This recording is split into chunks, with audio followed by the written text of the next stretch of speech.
Gotta be true to yourself. In a world there's nothing else. Gotta play the game right, gotta make your path. You scratch, you dig, you lay in your ground. You bustin' your rounds, nobody gon' stop you. No ops, no cops, everything about you. Looking good, you good, she good. Y'all people really wanna know the reason? It's that ripple effect. That's just that ripple. That's just that ripple effect. What you do, come back triple. You gotta get hyped. You know, when you're about to start a show, you gotta get hyped. You gotta get ready for it. You know, it's just you in here. You know, you gotta feel the energy. Let the people feel your energy. That's just what we're doing right now. Anywho, hey, what's going on? It's your girl Kdot back in the Ripple Effect. You already know what it is, and you already know the vibes. Shout out to all the day one supporters. Always gonna shout y'all out first because y'all already know what it is. First off, Wakanda Forever. You know, letting y'all know off the rip. That movie, unbelievable. I'm not going to say any more. I'm not going to spoil it for those of you who haven't seen it. Now that all the noise have died down a little bit, maybe the theater's a little less crowded, you can find some parking, whatever the case may be. Just go see it. For all of you who did not like the first one, you should like this one. All the, you know, critiques and different things that you gave it for whatever reason, you should like this one. If you don't, then it's you. I don't know what else to tell you. They did a phenomenal job. And it was sad also because I did find out that the director had said that he wanted, you know, Chadwick Boseman to read the script before passing. But unfortunately, he was too tired to do so. The director didn't really understand what he meant by tired. He just thought it was, oh, he's been doing so much that maybe he was just, you know, didn't have a chance. But he didn't understand that it was the colon cancer that, you know, enabled him to be able to read that script. So that was sad. And I mean, the whole movie, you know, did a phenomenal job just dedicating, you know, Chadwick Boseman, and definitely made sure that his mark was left, you know, his legacy. So awesome job. Bring some tissues. It's gonna leave you feeling a little uncomfortable in that theater. I'm just letting you know. I mean, if you're able to hold it together, good for you, you know, but, or maybe not so good for you. Maybe there's some things you got to work out, but, but anyway, if you know, you know, but if you haven't seen it yet, please see it. I'm going to see it again for a second time. It's amazing. Shout outs to everybody who was involved with that project. I just love it when the culture is involved. So it's been great, but yeah, on the sports, you already know what it is. Giants. What's going on, man? We 7-2. You know, we had a little slip up. We had a bye week. We got some energy. And we out here, you know, we beat the Texans, but I know a lot of people want to be like, you know, it's just the Texans. And listen, little insider in case you didn't know this. So Coach Dable, his daughter's birthday, right? So he promised his daughter a win for her birthday. So, I mean, that was pretty cool, and the team delivered. I'm sure they knew. If they didn't, you know, that's even better.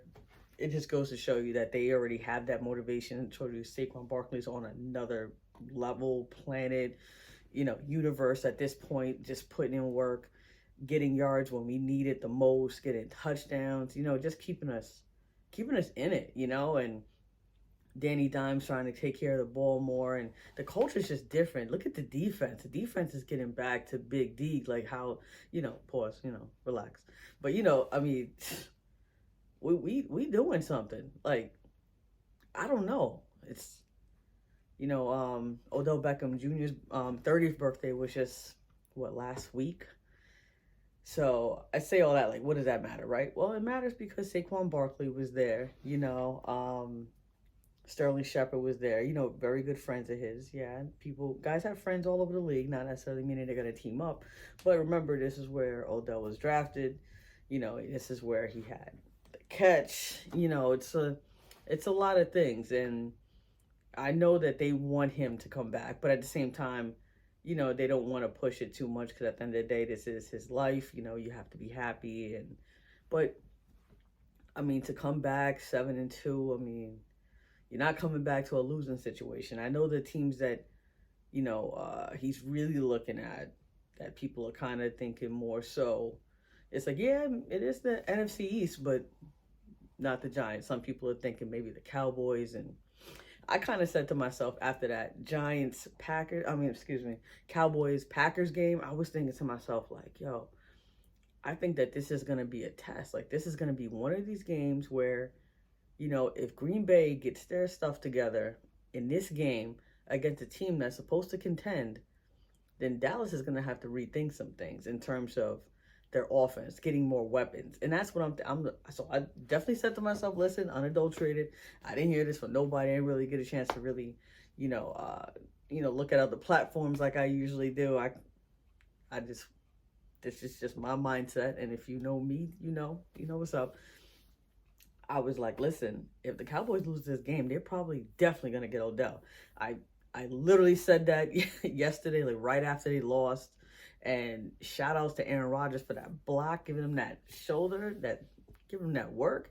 That almost negated, because I'm all about, actions are definitely do speak a lot louder than words. You could definitely see some instances where you can probably argue that, but no, but in the greater sense, because Aaron Rodgers was really hard on his receivers, really hard on his offensive line, really hard on these guys, right? Because greatness commands greatness at the end of the day. And Aaron Rodgers, back-to-back MVPs, he'll constantly let you know of his resume and what he brings to the table. And he wants other guys to rise to the occasion. And he let them know, like, he wasn't letting them off the hook. And they got this guy, Watson, man. He's a stud. He's just so fast, and he's made all these like little minor mistakes, maybe looking back at the quarterback and not looking up and actually looking for where the ball is. Because if you're looking at the quarterback, the ball is not where the quarterback is anymore. He threw it. So, so it was kind of, a couple of those missed bombs or whatever that he could have gotten. But he made up for it, man. Like, he just blew past defenders. That kid is fast, man. But I just wanted to say that when Aaron Rodgers made that block for his teammate, that told me everything that I needed to know. That obviously Aaron Rodgers was literally trying to light a fire. To me, that wasn't necessarily inspiring anybody. I had definitely a lot of criticism towards Aaron Rodgers when it came to that, because he seemed more I rather than, we, in a sense. So and I don't really like that, especially it's a team sport. Wins, losses, you play together, and especially as the leader, you want to be able to try to inspire these guys. And, well, he lit that fire, under them, and he let them know and didn't let up. Just said, hey, rise to the occasion, or we're going to get somebody else who can. Like, that's just, it is what it is. Like, I'm great. I want my record to say that I'm great. Like, I'm probably not going to be in the MVP discussion because of you guys. Like, that type of, like, that's just the vibe he gave off. But when he did, when he threw that right shoulder, to make that block for his teammate, I was like, oh, to me, that almost, like, negated everything that he ever said. Because I'm like, he's just not talking about it. He's being about it. He's doing things that's not even his job, right? But whatever it takes to win, he's kind of got that mindset. And when I saw that, I was like, yeah, this is different. When they go into overtime, I'm like, this is different. This is a different team. They definitely had all the, adversity and obstacles against them. By no stretch of imagination was anybody really expecting anything crazy. But I don't think they were expecting this. I don't think they were expecting the loss to the Jets, the Giants, and all those. But this will be a heck of a game to turn the season around. And I'm telling you, that block, that was pivotal. I do believe in momentum. That's, guys are constantly looking for different ways to motivate. And some guys just have that constant chip on their shoulder, like a Tom Brady ever since the draft, just that constant chip. No matter 7 rings later, you still feel the need to go out there and prove yourself every, Sunday, Monday, or Thursday, depending on the week. And the fact that Aaron Rodgers was willing to do that just goes to showed the whole team, look what I'm doing.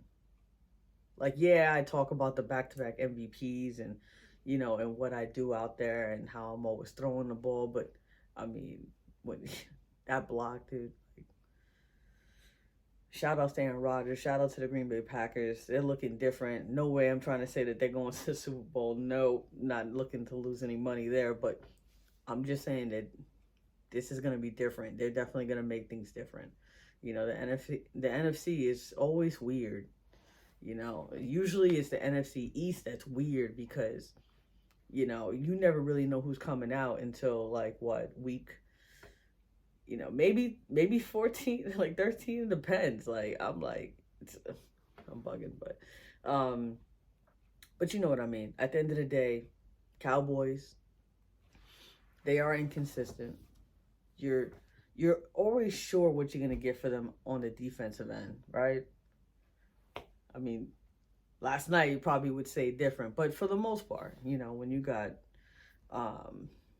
Lawrence out there, Parsons out there, I mean, these guys are beasts. Like, beasts. Diggs.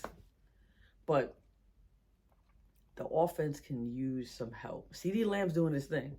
He's doing his thing too. But if you guys had Odell, and by no stretch of the imagination do I want y'all to get Odell for many different reasons, because then I might have to get Odell Beckham Jr.'s jersey, and, you know, obviously I'm a Giants fan, and that's going to, you know, leave me up to getting called all types of frauds, to put it mildly, and I don't care. I don't care. It's my guy.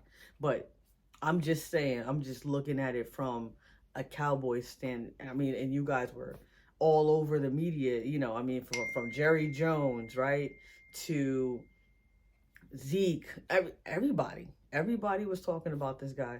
You know, you guys want Odell, and, you know, I'm sure Micah Parsons as well was talking about OBJ. So we'll have to see what happens. But I'm going to tell you something. It's not going to be all that popular, but looking at that, just because I think that the Cowboys are going to go hard for Odell in terms of, you know, giving him what he wants and making him feel comfortable, not asking him to do too much, because he is coming off that, you know, ACL. You do want to treat that, you know.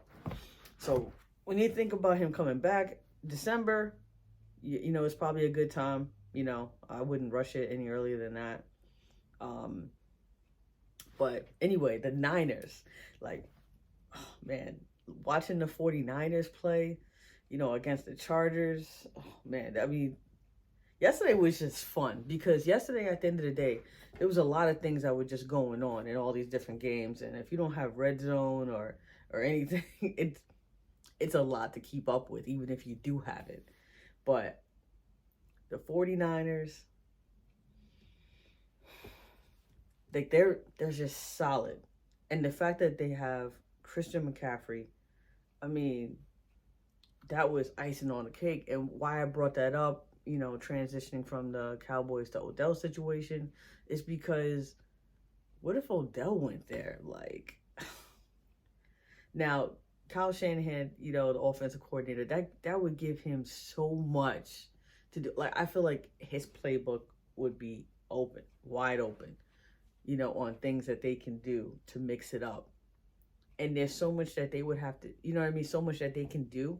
They wouldn't necessarily have to rely solely on Odell, obviously. So they wouldn't have to put so much pressure on him.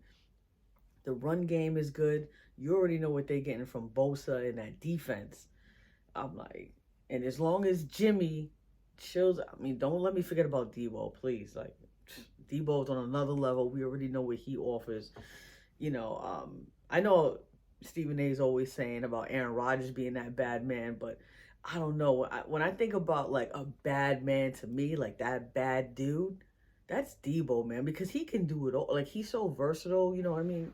Like, you're talking about running. He can be running back. He can be a wide out, you know, tight end. Like, what you need him to do, Debo's going to do it for you, especially in those crunch times, especially in those times where you need yards, right? And getting that defense tired, you know. Just great. So that would be another good fit for him too. Another good fit, obviously, would be Kansas City. I don't know why people are not really talking about Patrick Mahomes in Kansas City. I think they get too caught up with the Josh Allens and everything that's going on, especially with Lamar Jackson, because he's out there having fun. and playing for his contract, obviously. But it's like Patrick Mahomes is just, it's like when he's just doing Patrick Mahomes things, as long as they're still winning, nobody talks about them. It's like everybody's just quiet. You know, they're just like, oh, that's just Patrick Mahomes. You know, that's just, imagine if Odell went there, right? Again, an offense that's already solid. You have Andy Reid. You already have a decent run game. At the end of the day, you're not asking him to do too much, but he just adds another element, another option where it, because the whole point is you want to keep that defense guessing. You want to put them in a position where they're like, we gotta play these guys, and then they just added Odell, like, you know what I mean? Like, you want to leave them frustrated. You want to leave them having to study film. You want to leave them having to, have the sleepless nights. You know what I mean? So you can get that little edge. That's what it's all about, especially in sports. You're always looking to gain that little edge. And sometimes it is just that little, you know what I mean? That inch. And a lot of people, they don't see that. But I'm like, how many times have you watched teams on like a 3rd and 1, right? Or even a 4th and 1, either and they can't get it. I'm like, yo, or you're talking about like 4th and inches, and they just can't get it and they get that stop. That's what I'm talking about. Like that little edge, like, I mean, it's like that 1 yard, that's the difference.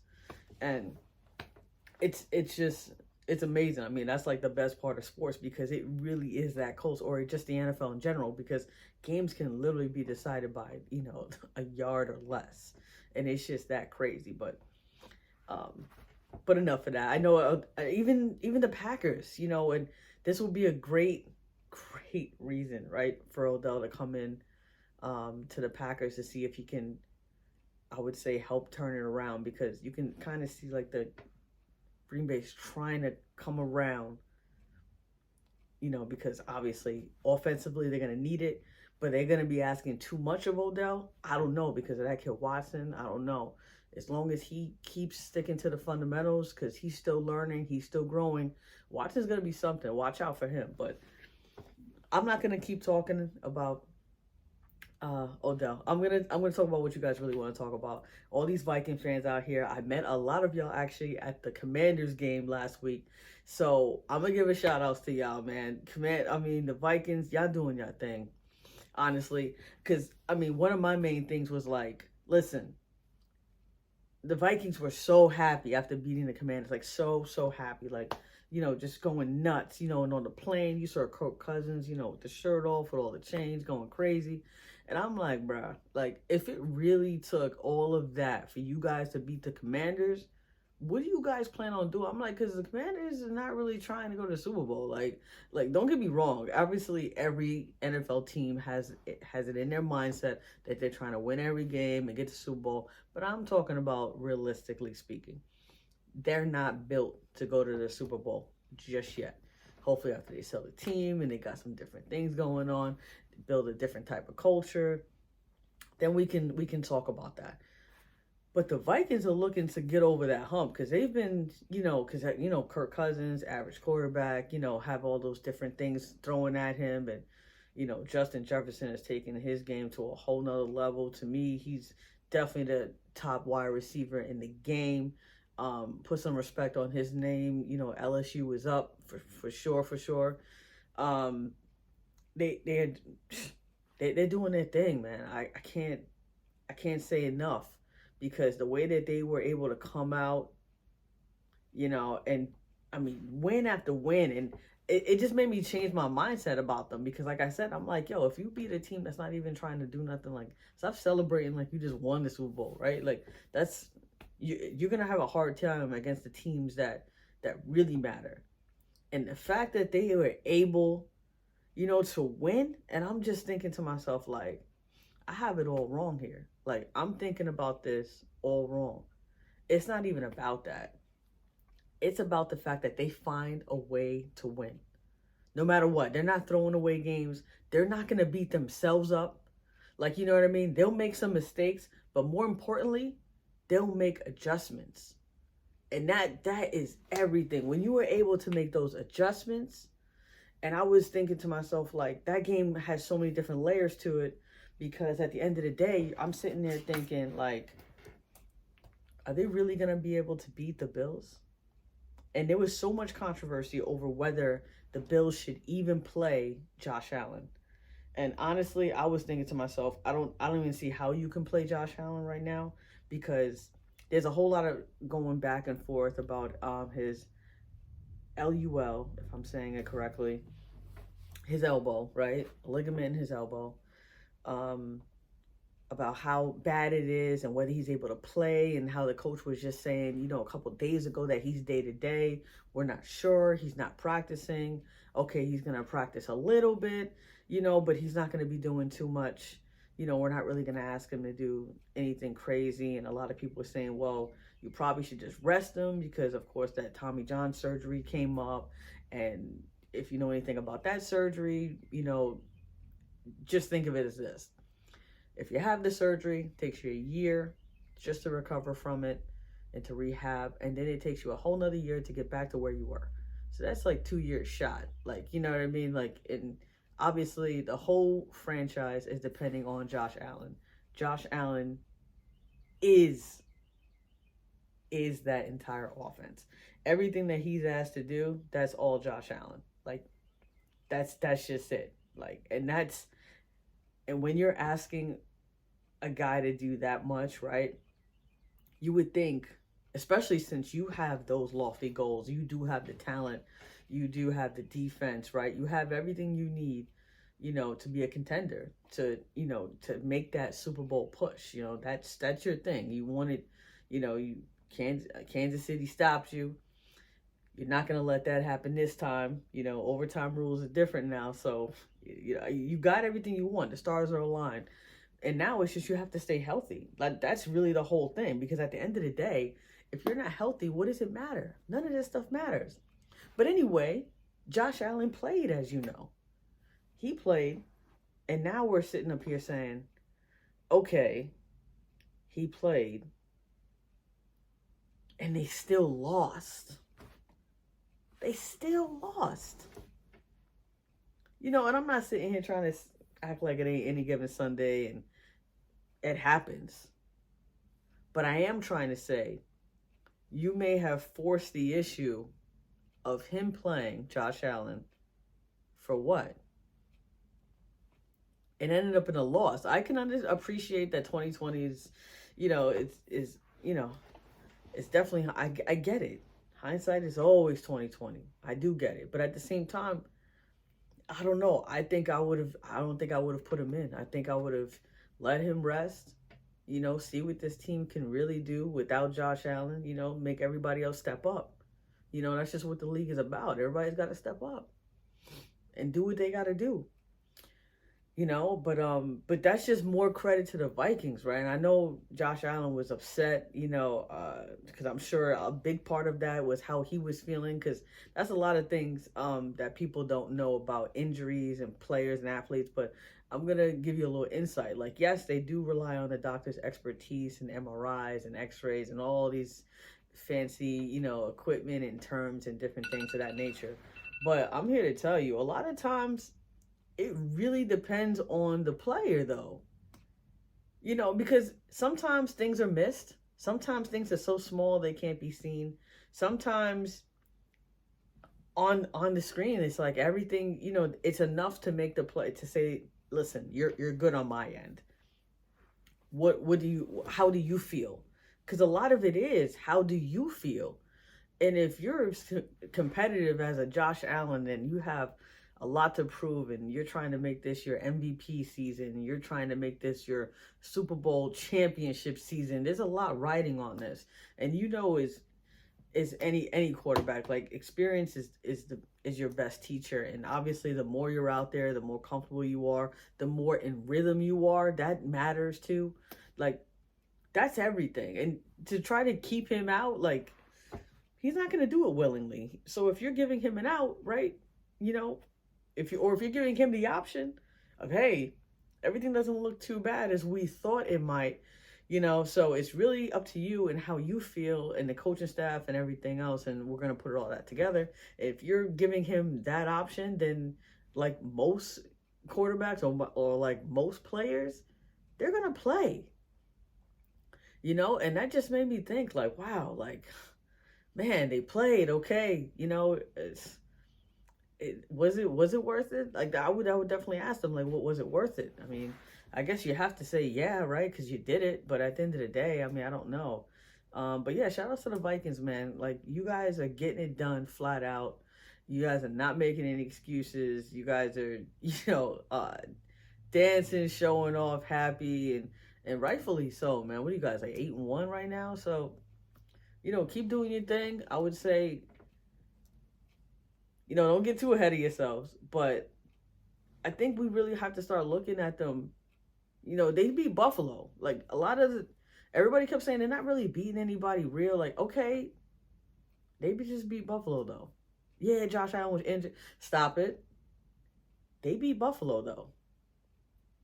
They 8-1.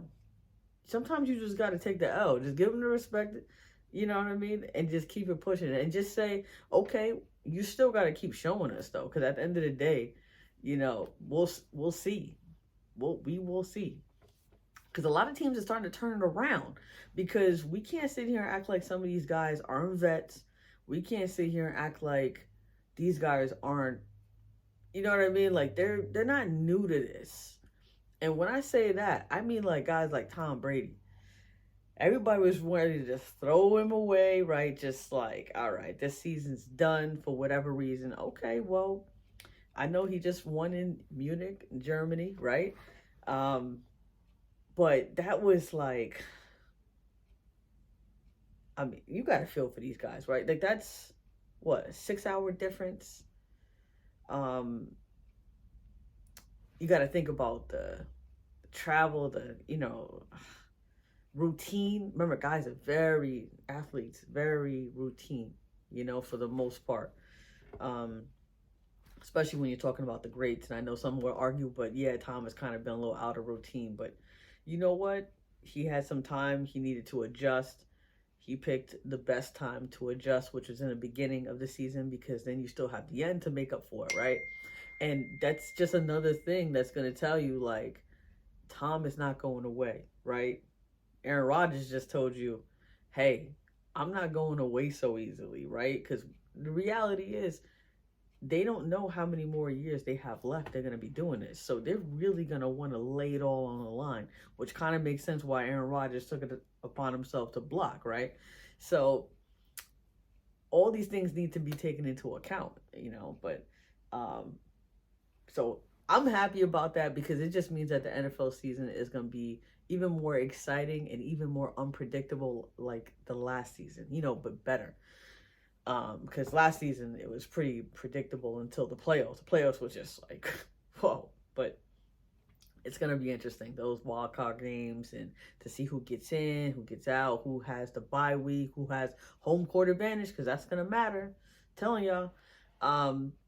But looking at the Dolphins, whew, y'all put a beating on them Browns, man. Y'all put a beating on them. Take it easy. Tua's letting y'all know, like, listen, I know y'all were concerned about me, or y'all just, needed something to talk about that week.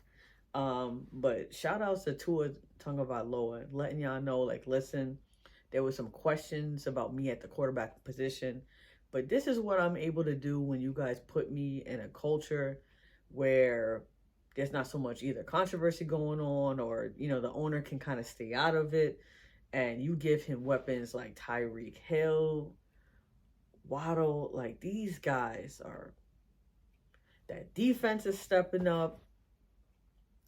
They have themselves a squad. I'm not going to go too crazy just yet. I want to see a little bit more, because as you know, the Browns still don't have their starting quarterback yet, but even when they get Deshaun Watson back in week 13, we still don't know exactly what he's going to be, because at the end of the day, he hasn't played in like 2 years. We saw what he looked like in the preseason. It wasn't exactly encouraging. So at the end of the day, we're going to see. Like, everything is still kind of up in the air. We don't know. But I just got to give props where props is due. And so far, you just have to make that just to kind of sit there and say like, okay, the Dolphins, they had a lot going on, but you can't just look at what they had going on and not be able to appreciate what they did afterwards, like the bounce back. Like that's just the best part about adversity, right? Because it's not okay, everybody was talking about you when you were down. It was what you did after that, right? Because that's what you can control. He couldn't control getting concussed. He couldn't control, all the media and all the circus around that and how things are changing now. And you saw how things changed because last night we can make that reference to uh Herbert. Sorry, I couldn't. When you're sitting there thinking to yourself like, wow, like when he took that hit, and that was a bad hit. They definitely should have took him out of the game. Whoever was talking about, oh, they should have never made that call of unnecessary roughness when that was unnecessary. Like that shouldn't have been done.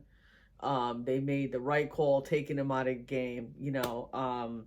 And all due respect to Tony Dungy, because he was actually one of the guys that said that was a ridiculous call. And I think that's part of the problem with the NFL today, because the NFL is kind of stuck between a rock and a hard place, because at the end of the day, you want us to try to make this game safer. You don't want to see guys get paralyzed or worse, on the field, but yet you got people saying that you don't want them, being penalized, for a bad hit or potentially, serious hit, because Justin Herbert was definitely on a knee, for like what I think they said about a 7 count, in order to gather himself to get up.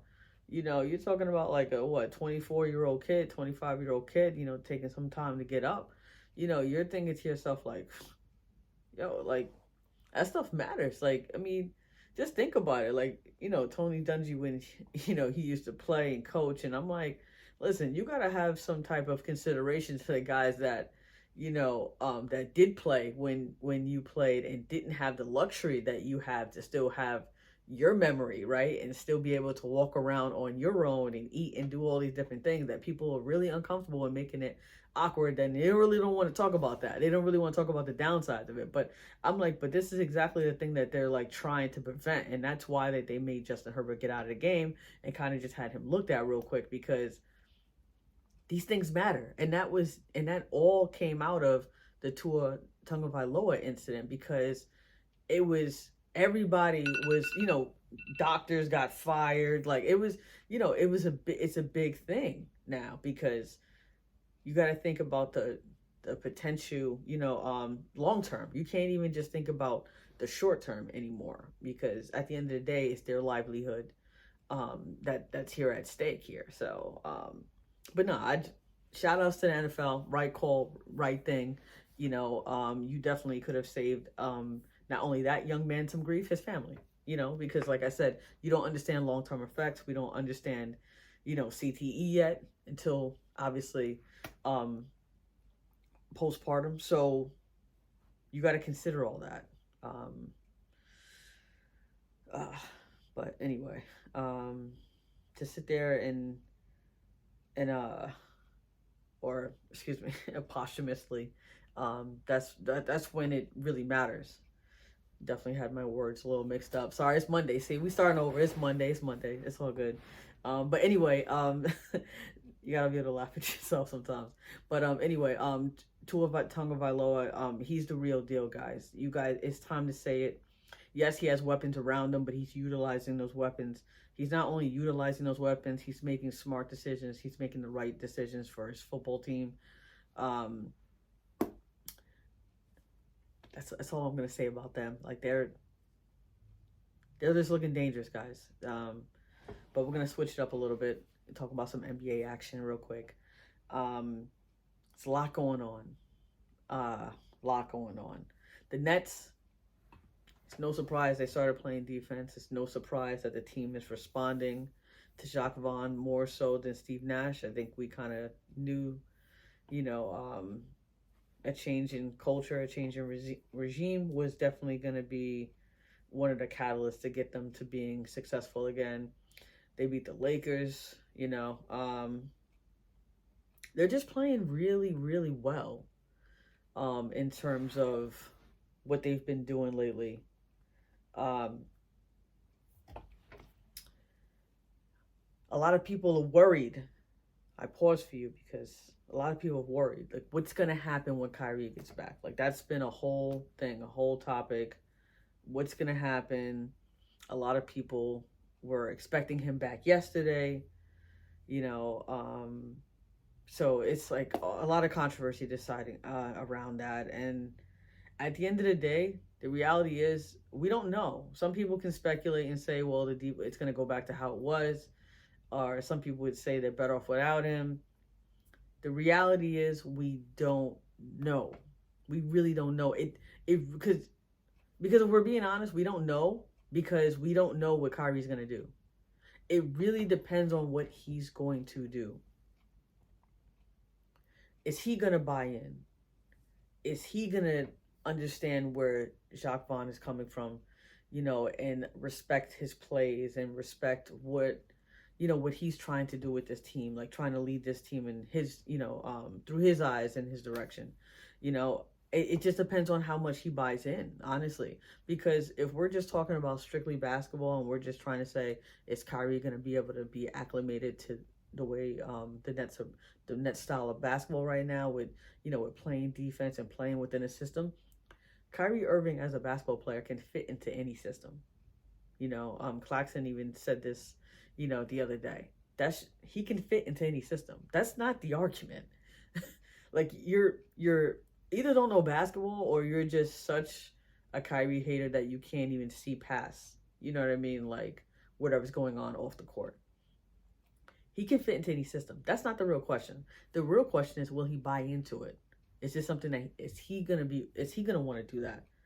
Because if he wants to do it, then we're definitely looking at this Brooklyn Nets team very differently in terms of, okay, are we just gonna just do what we have to do, change the culture around, start winning some games, start playing the right way, things of that nature. It really just depends, because you already seen what KD did. KD is not playing. KD did not sit there and say to himself, like, okay, so all this off the court stuff, I'm going to let it get in my head.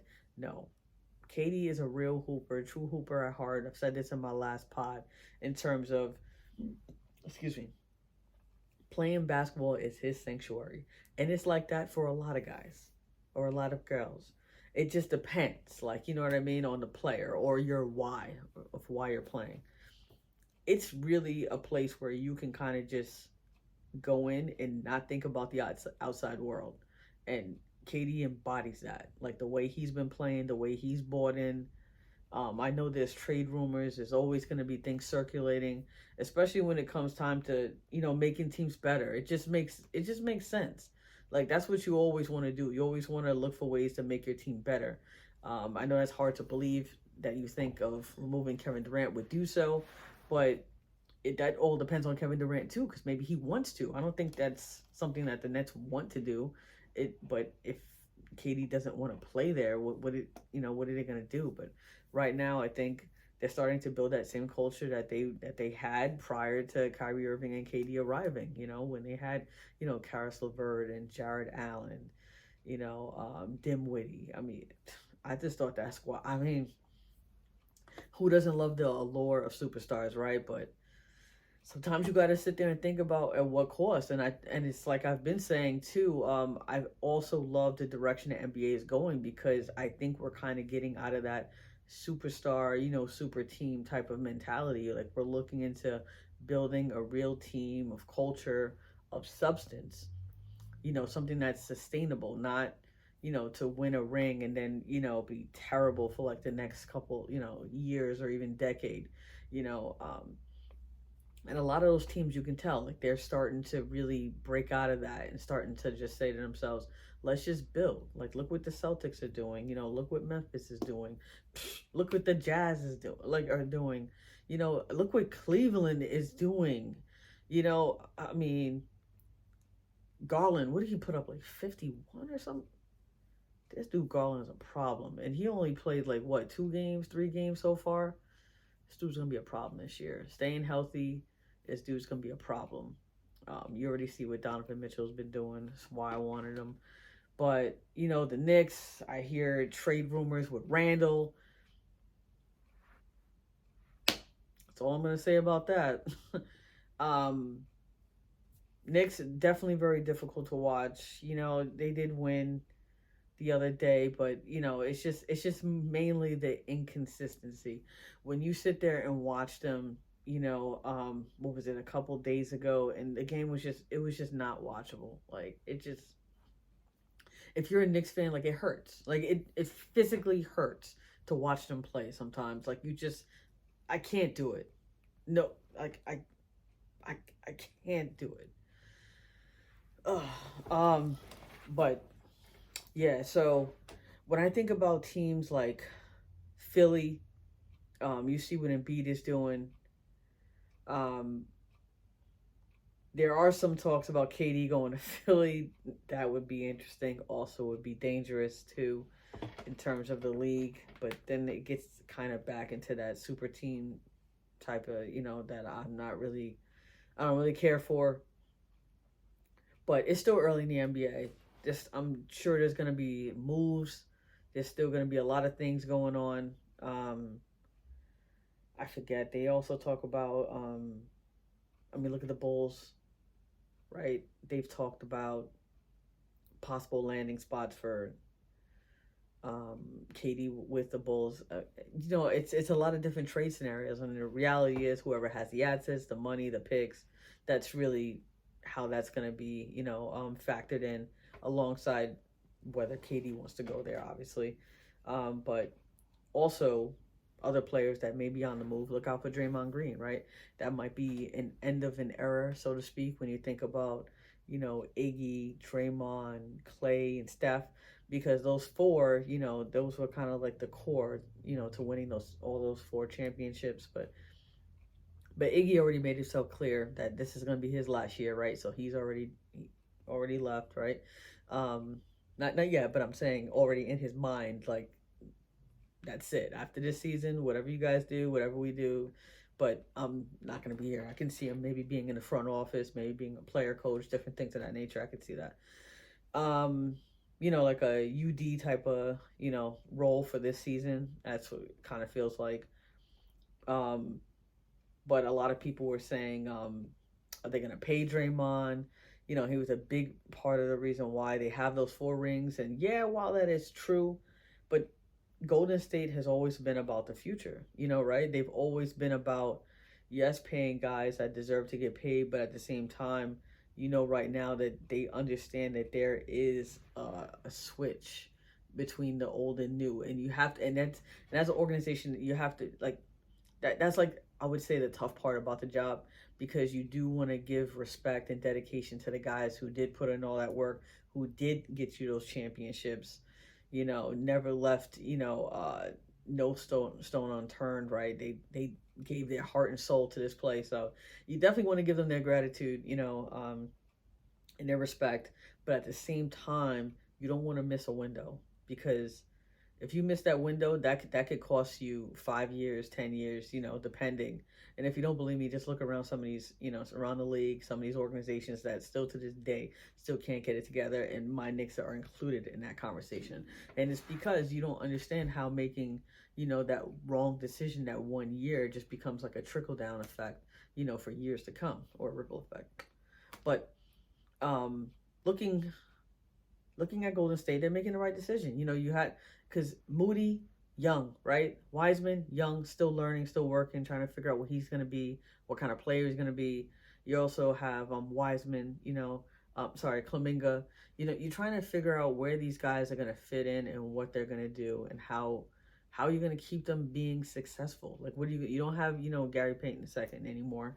So you're going to have to start filling these voids. You're going to have to start seeing, who are we prioritizing?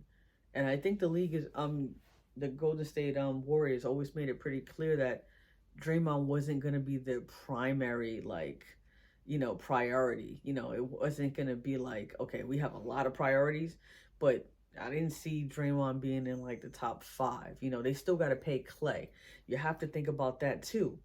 A lot of people saying like, oh, Clay's a max player, this and that. And I get where they're coming from, because when you look at some other players in the league and how they have max deals, and you're like, Clay's better than them, but you have to think about the circumstances of the team and not necessarily around the league, because every team has their own individual cap, right? And you have to think about who you've already paid versus who you're gonna pay.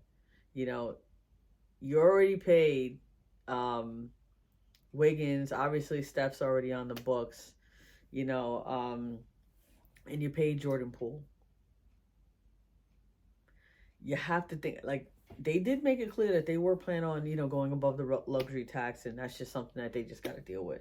But listen to me.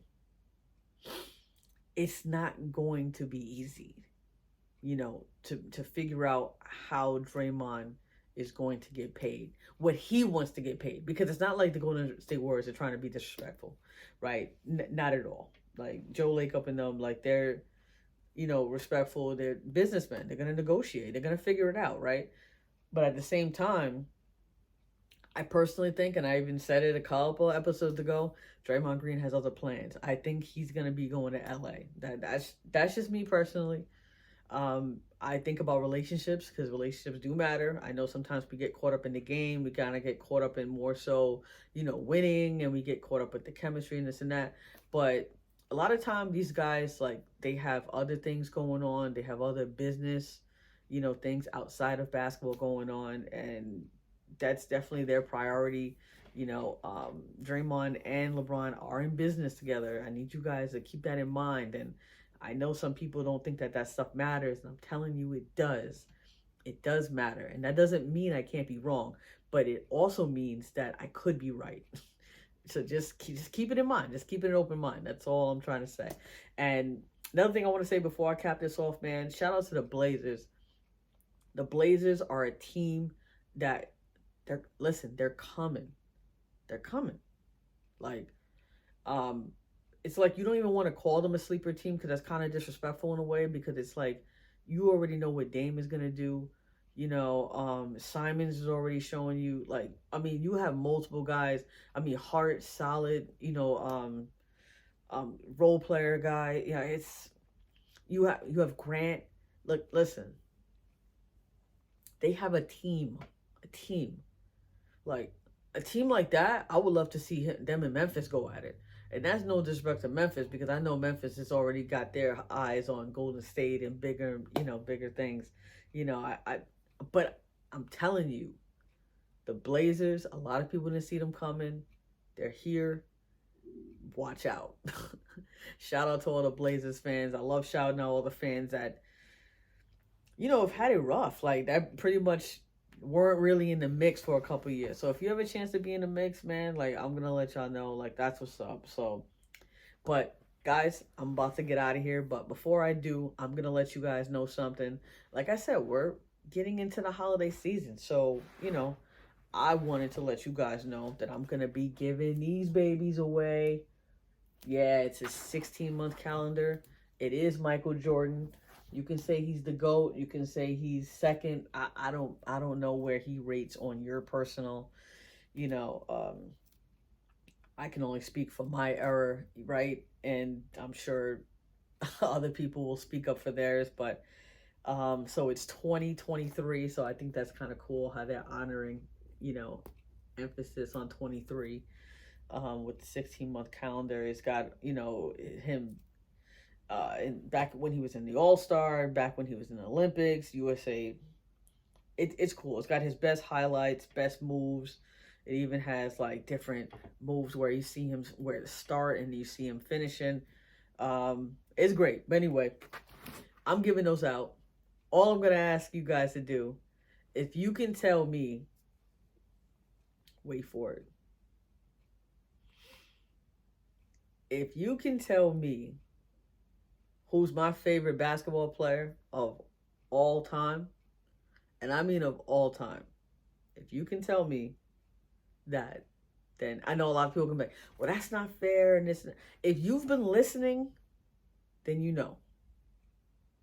But if you haven't been listening, I don't know what to tell you. I'm sorry. Then this ain't for you, right? And I have 2 here. So, first 2, y'all let me know. I'm going to get the info, and I'm going to make sure you enjoy that calendar, and you let me know how it is. And, hey, it's going to keep your life organized regardless, right? So, even if you're not a, Michael Jordan fan, I don't know how you can't be, but, you still can enjoy it. But you already know what it is, guys. I only ask you guys to do one thing, right? Just remember one thing. Losses equals life lessons. Peace. Gotta be true to yourself. In a world there's nothing else. Gotta play the game right, gotta make your path. You scratch, you dig, you laying your ground. You busting your rounds, nobody gon' stop you. No ops, no cops, everything about you. Looking good, you good, she good. Y'all people really wanna know the reason. It's that ripple effect. That's just that ripple. That's just that ripple effect. What you do, come back triple.